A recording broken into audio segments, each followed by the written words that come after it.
নমস্কার বন্ধুরা, আজকের রেসিপি হলো লুচি। এইভাবে লুচি একবার বাড়িতে তৈরি করে দেখবেন, ভীষণই সফট হয়। আসুন দেখে নেওয়া যাক আমি কিভাবে তা তৈরি করছি। দেখুন, তার জন্য ময়দা নিয়েছি। ময়দা নিয়ে তাতে পরিমাণ মতো নুন দিলাম। নুন দেওয়ার পর অল্প একটু চিনি দেবেন। চিনিটা দিলে এই লুচিগুলো খেতে কিন্তু খুব ভালো লাগবে, সেই জন্য অল্প পরিমাণে চিনি দেবেন। দিয়ে ভালো করে দেখুন মাখিয়ে নেবেন। এইভাবে মাখিয়ে নেওয়ার পর দেখুন বড় চামচে 2 চামচ আমি তেল দিলাম। রিফাইন অয়েল ইউজ করেছি। তেলটা দেওয়ার পর দেখুন ময়দাটা এইভাবে ভালো করে কিন্তু মাখিয়ে নিতে হবে। দেখুন তেলটা ভালো করে আটার সাথে মিশিয়ে নিলে লুচিগুলো কিন্তু খুব সুন্দর করে ফুলবে। দেখুন মাখানো হয়ে গেছে। এরপর কিন্তু অবশ্যই গরম জল ব্যবহার করবেন।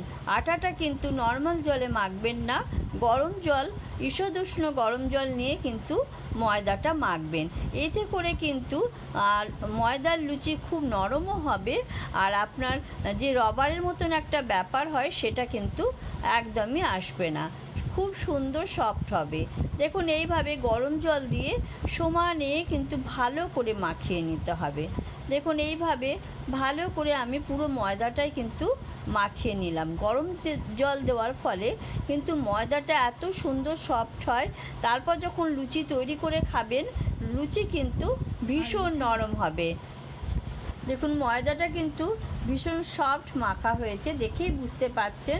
সেই জন্য গরম জলে অবশ্যই মাখবেন। আর এই লুচি কিন্তু আপনি রেখে ঠান্ডা হয়ে গেলেও শক্ত হয়ে যাবে না। সাধারণত ময়দার লুচিগুলো ঠান্ডা হয়ে গেলে একটু শক্ত হয়ে যায়, কিন্তু এইভাবে আপনারা লুচি তৈরি করে দেখবেন, খেতে কিন্তু ভীষণ ভালো লাগে। দেখুন এরপর ওপর থেকে অল্প একটু রিফাইন অয়েল দিয়ে দিলাম। দিয়ে ভালো করে মাখিয়ে নিলাম। নিয়ে এরপর কিন্তু এটা ঢাকা দিয়ে কিছুক্ষণের জন্য রেখে দেব। এইভাবে কিন্তু ময়দাটা মাখতে হবে। দেখুন আমি কিছুক্ষণের জন্য ঢাকা দিয়ে রেখে দিলাম। আমি আধ ঘন্টা পরে আবার ফিরে এলাম। দেখুন দেখেই বুঝতে পাচ্ছেন যে ময়দাটা কতটা সফট হয়েছে। এইভাবে বাড়িতে অবশ্যই লুচিগুলো তৈরি করবেন। খেতে যেমন ভালো হয় তেমনি কিন্তু এই ময়দার লুচি খুব সফট হয়। দেখুন এইভাবে আমি একে একে লেচি কেটে নিলাম। লেচিগুলো কেটে নেওয়ার পর দেখুন 2 হাতে তালু দিয়ে একটু গোল করে নিয়ে তারপর একটু চ্যাপ্টা সাইজের করে দিতে হবে। দেখুন এইভাবে করে নিলাম, পুরোটাই করা হয়ে গেছে। এরপর আমি চাকি বেলনা নিয়ে বেলে ফেলবো। এগুলো একটা থালার মধ্যে আমি একে একে সবগুলোই রেখে দিলাম। দেখুন ভীষণ নরম কিন্তু হয়েছে। এরপর আমি চাকি বেলনা নিয়ে দেখুন এইভাবে একটা একটা করে লুচি বেলে ফেলছি। দেখুন কোনো রকম অসুবিধে হচ্ছে না। ময়দার লুচি করতে গেলে যেমন বেলতে খুব অসুবিধে হয়, এইভাবে কিন্তু ময়দার লুচি আটা একবার মেখে দেখবেন, বেলতে কিন্তু একটুকু অসুবিধা হবে না। দেখুন আমি এইভাবে কিন্তু সবগুলো লুচি বেলে ফেলবো। দেখুন কতটা সফট হয়েছে, দেখেই বুঝতে পাচ্ছেন। দেখুন একে একে সবগুলোই আমি বেলে ফেলছি।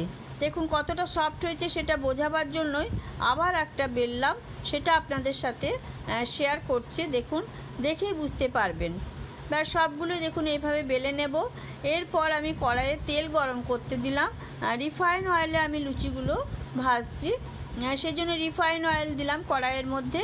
আর এই তেলটা কিন্তু বেশ ভালো করে গরম হতে দিতে হবে। তেল কিন্তু অবশ্যই গরম হওয়া চাই। দেখুন গরম হয়ে গেছে। এই সময় আমি লুচিগুলো দিয়ে দিচ্ছি। দেখুন একদিকটা ভাজা হলে কিন্তু আবার উল্টে দেবেন। দেখুন কতটা ফুলে উঠেছে, দেখেই বুঝতে পাচ্ছেন। একদম ফুলকো ফুলকো লুচি, আর প্রচণ্ড সফট হয়। একবার হলেও বাড়িতে তৈরি করে দেখুন। আর ময়দার লুচি বাড়িতে এইভাবে করুন, দেখুন খুবই নরম হবে। অনেক সময় মনে হয় শুধু ময়দার লুচি কিন্তু শক্ত হবে, তার জন্য অনেকেই কিন্তু আটা মেশান, কিন্তু ময়দার লুচি এইভাবে করে দেখুন, খেতে কিন্তু অসাধারণ হয়।